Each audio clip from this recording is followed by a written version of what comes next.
Here we go. Here we go. Here we go. Hi, everybody. It's 5 o'clock on Saturday. We're 2 weeks into COVID quarantine. That's what we are.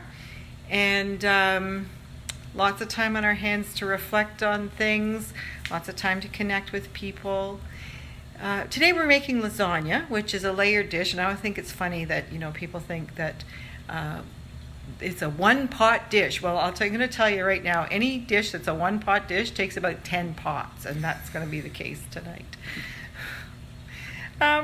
Fittingly, it's a layered dish, and I've been thinking about the layers of people that I know and people that we all know. The people who are closest to us may or may not be blood related.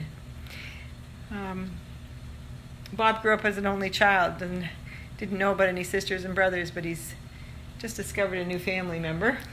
We'll talk about that another time.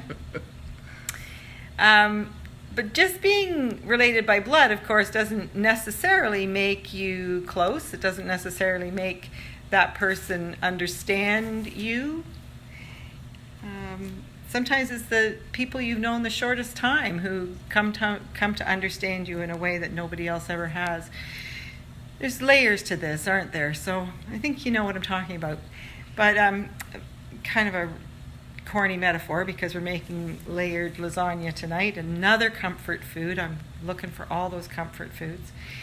But I didn't have all the ingredients that I would normally have, so we're doing a little bit of improvising tonight as well. Okay, Bob? Yep. All right, let's get started. I'm going to give Bob the camera, turn it around. There we go. There's the apartment. You go around the other side, Bob. Yep. And here we go. Alrighty. All right, I've gotten some things ready. I have discovered recently that I really prefer pasta made in Italy. And this is a theory, and you're allowed to correct me, but I think that in Europe the growing season is longer, so the wheat has more time to develop the enzyme that makes it easier to digest. Also, I just think it's better tasting pasta. Apparently, this particular brand, my Italian grocer, Maselli's on the Danforth, told me this is the one with the highest percentage of Italian wheat. The Canadian government requires any pasta sold in Toronto to have some Canadian wheat content. I think it's 10%, but this company has negotiated with the Canadian government and gotten that percentage even lower. So very nice, but there's lots of good Italian pastas on the market. Okay, so I really like Italian pasta. Normally I'd be putting spinach in my lasagna, but when I went to get the spinach out, it had gone funky because I'm just not, we have to buy in bulk and then things don't get used up fast enough. But the kale looked okay, so I'm going to try kale. And also I would normally have Parmesan cheese for my lasagna, but I don't have any, so we're going to do without. I often use ground pork, like sausage meat for the protein layer. Or ground beef, less often, but I didn't have either of those, so I'm using some Beyond Meat today. I had some Beyond Meat in the freezer, so we're going to do that. So, various layers. There's going to be the pasta layer, the ricotta cheese layer with kale, would normally be spinach. There's going to be a meat layer, and of course there's going to be tomato sauce. Come on around in the kitchen, Bob. Mm-hmm. Time to start the tomato sauce, and I'm going to put the heat on under the Beyond Meat as well. I'm just going to put some heat on under that. I've got a fry pan here. See how many pots I've got already? Yeah, crazy. I think I'll add a little olive oil to it. And I want to flavor it up just a little bit. So I'm going to add, oh, that's basil. That's not the one I want. Hang on, I'm going to get some garlic.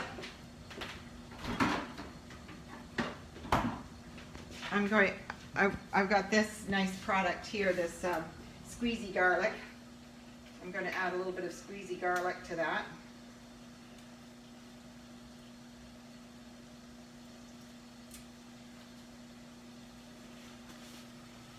And I think I'm also going to add a little bit of Italian seasoning. So if you've got oregano or thyme. If you don't have Italian seasoning, that's okay. I think, actually, I'm going to wait just a little bit on that.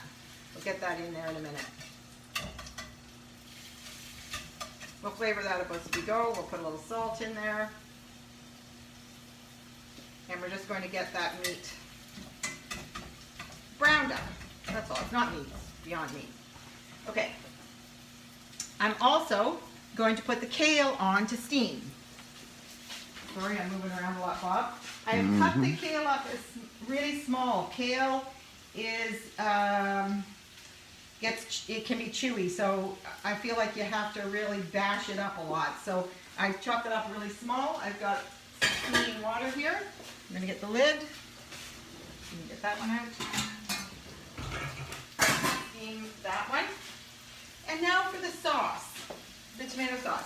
Now the other day when we were making tomato sauce, I made the most delicate flavored one. Remember, if you watched, I just put an onion in the center of the pan and let the little bit of onion flavor leach out of it into the tomatoes. Today I want a little more robust sauce, a little more flavorful sauce to stand up against all these other things. So I'm going to use my daughter Adrian's method. She puts an onion right in the blender, a couple of cloves of garlic, and where's the lid? Oh, I don't know where the lid is. Well, that's interesting. Okay, well, that's going to be weird. Where's the lid, Bob? We don't know. I don't know. Okay, I'm going to put a plate over it just because we're in the process of, It's not a dishwasher, is it? maybe.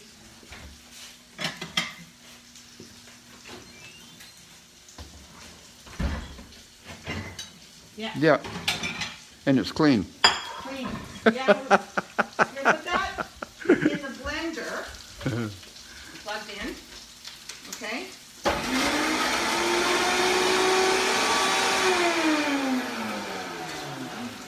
Multitasking here. That's why I got it right beside the stove. That's why we have two hands. Okay. Bring that down a bit. And then we're going to pour in olive oil to emulsify with this onion and garlic. Okay, here we go.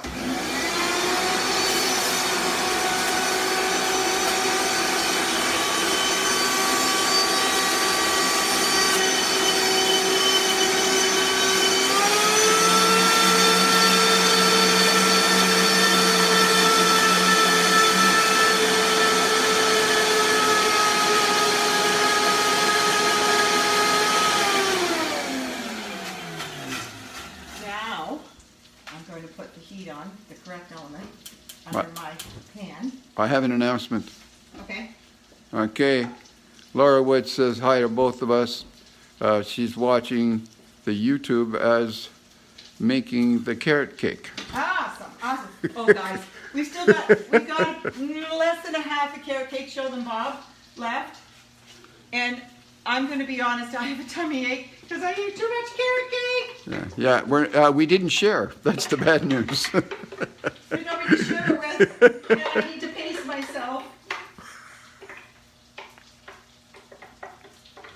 So this slurry, we're going to call it a slurry of onion and garlic emulsified with olive oil. I'm going to put that in the pan and a little bit of heat under it and I'm going to cook that a little bit before I don't want to waste any of that. I'm going to add a little bit of, keep some water to clean that out after it's fried just a little bit.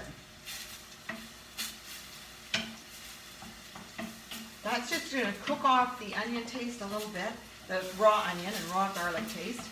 And then we're going to put in the tomatoes. So once again, I have the lovely Italian style Marzano tomatoes. I'm going to put them in my bowl, give them a light crushing.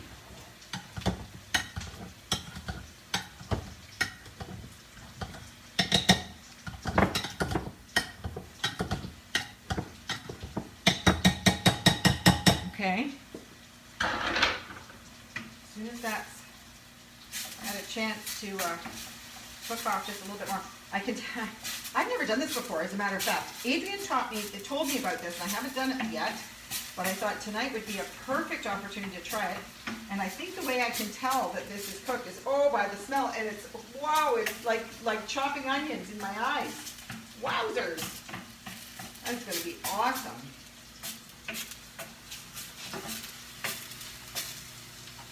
Always learning, like I told you. Are we on here? Back one on? Yep. Okay, so in go the tomatoes.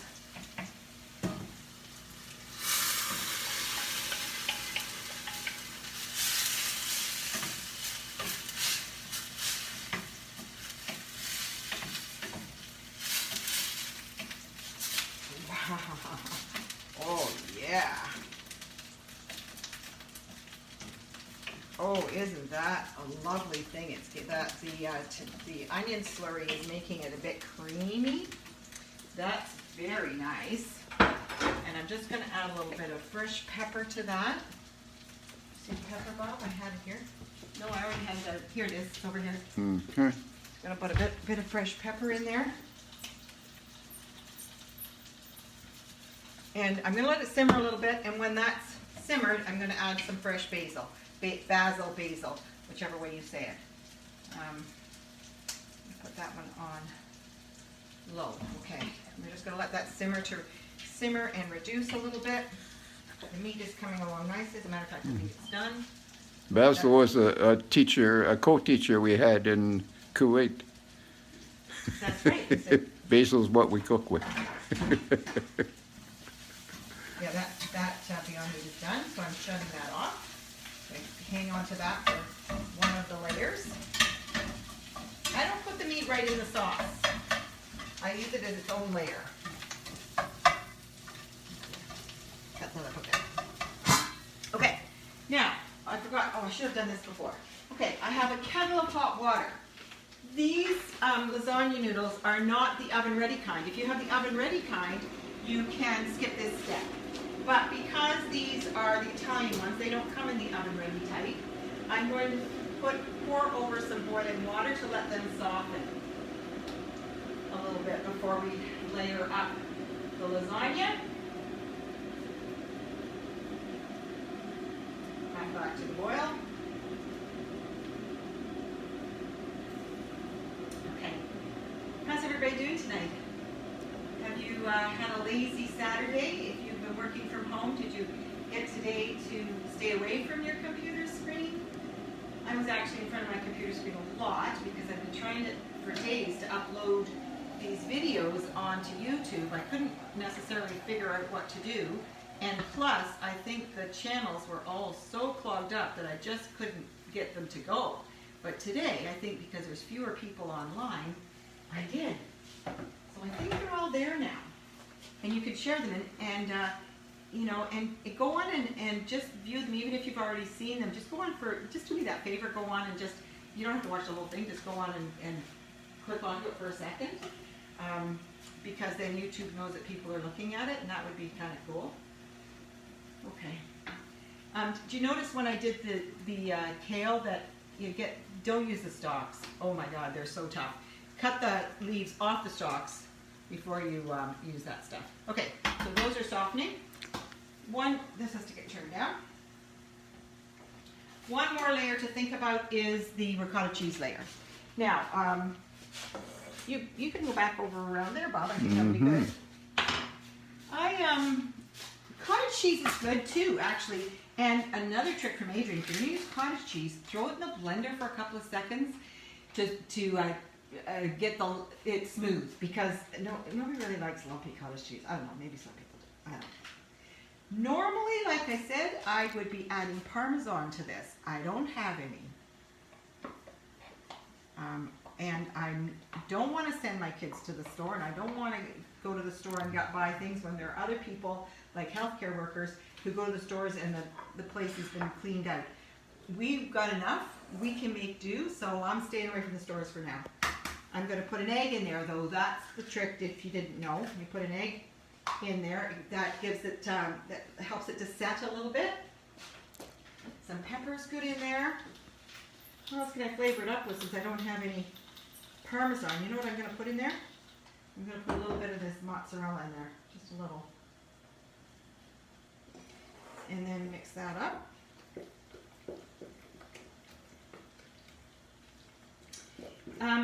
They didn't have any frozen spinach at the store either when I was buying stuff. The frozen vegetables have really been had a run on them, so there wasn't much there. But frozen spinach is really good in this too. You can steam the frozen spinach and then drain it and then add it directly to this cheese layer if you like it like that. I'm going to see how the kale's doing and see whether I can add that to that.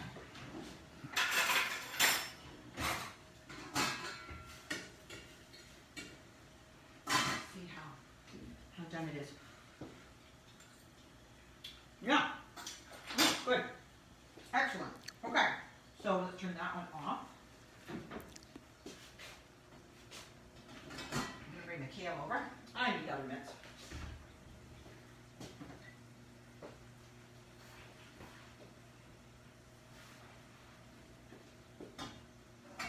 We're almost ready to assemble.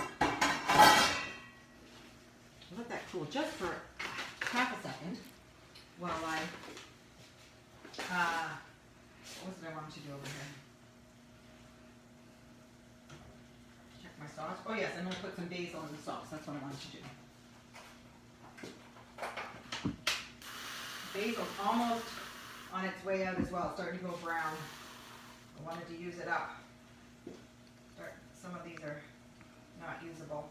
Let's see what we got here. Just breaking it up there. Let me get that.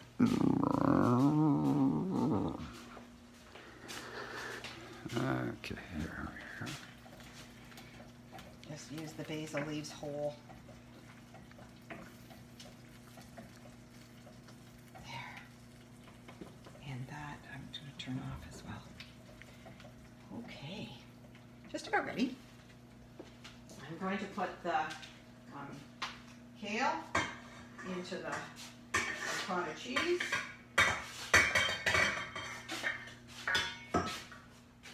And lasagna is, you know, you can do it any way you want. People make all kinds of different kinds of lasagna, and you can decide what layers you want to use. I saw I had some bacon in the freezer. I thought, I wonder how I could use bacon in here, but I didn't end up doing that.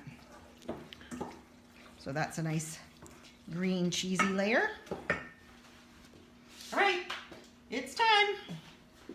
Here's my lovely lasagna dish.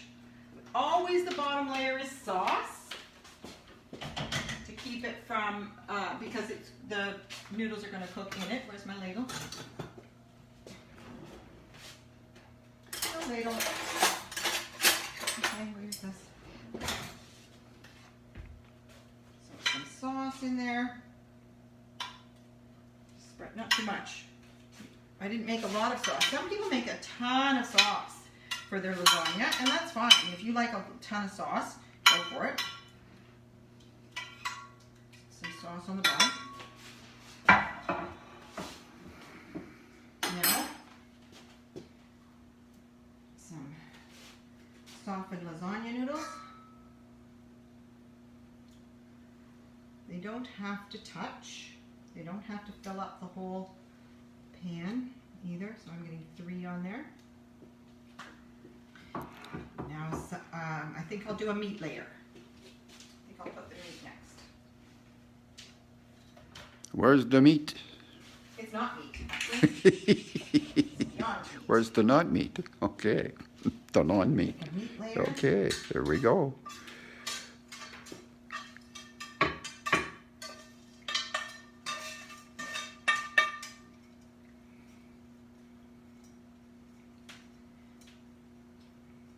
Okay. Okay. Nice. Now in the pots. Now a layer of noodles again.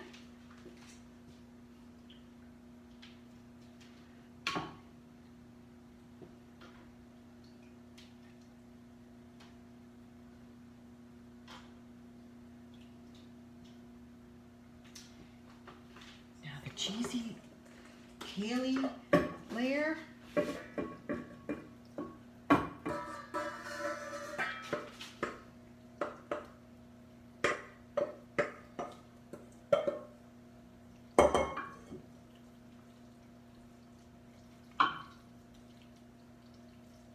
I guess the only good thing about all these pots and pans is that because the lasagna cooks for about 45 minutes, you got time to clean it all up before dinner and before you make your salad or whatever. And, you know, it appears to be a one pot dish, but that's an illusion.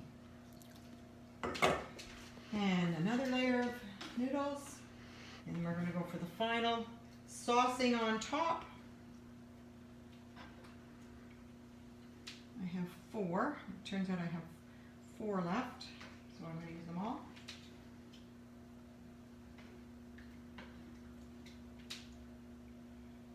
And I'm going to pour over the sauce.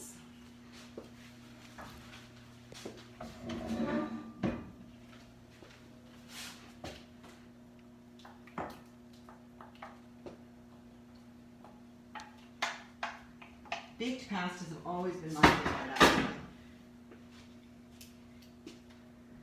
Of all the pasta dishes, I like the baked ones, like cannelloni and manicotti and lasagna.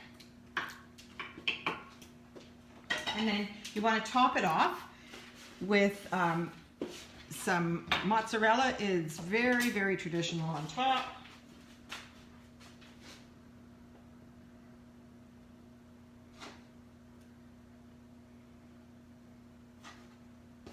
And sometimes you can add a couple of fresh slices of tomato, and my tomatoes are just perfectly ripe. I left them out of the fridge to ripen, these Roma tomatoes. So I'm going to do some thin slices here. If I had Parmesan, it would go on top here, but I don't. I'm sure it's going to be delicious anyway. Slices on top.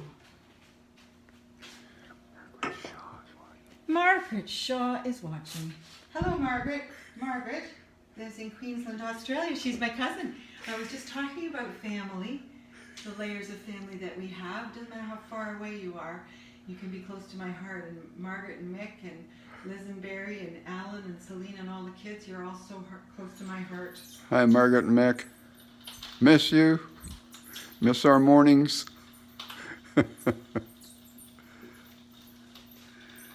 little more pepper on top. That's it, guys. I'm actually going to put some foil over the top of that. About half the cooking time should have the foil on, and the second half with the foil off, okay?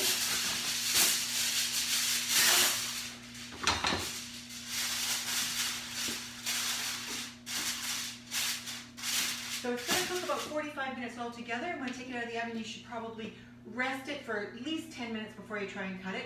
If you try and cut it too early, the layers all want to slide apart. So give it 10-15 minutes to rest. When it comes out of the oven, have it with a nice salad, have it with someone you love, someone, you know, you're locked indoors, most of you, with, I hope, someone you love.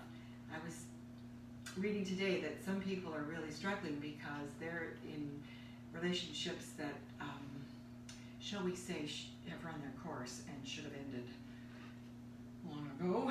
And there are children in some of those situations, and I heard the kids' help phone line is jammed. The phone lines are jammed. Kids are having real problems. I really hope if you're in one of those situations that you're reaching out for help, that you're finding ways to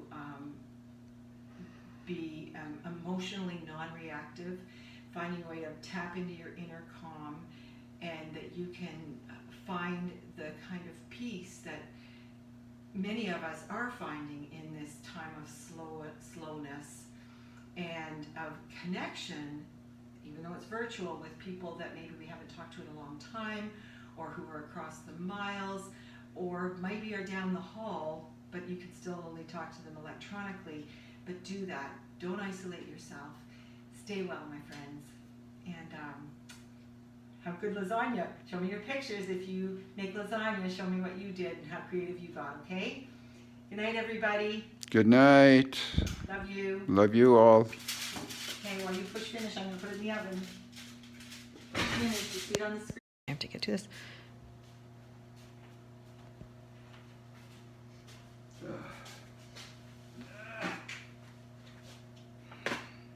Okay.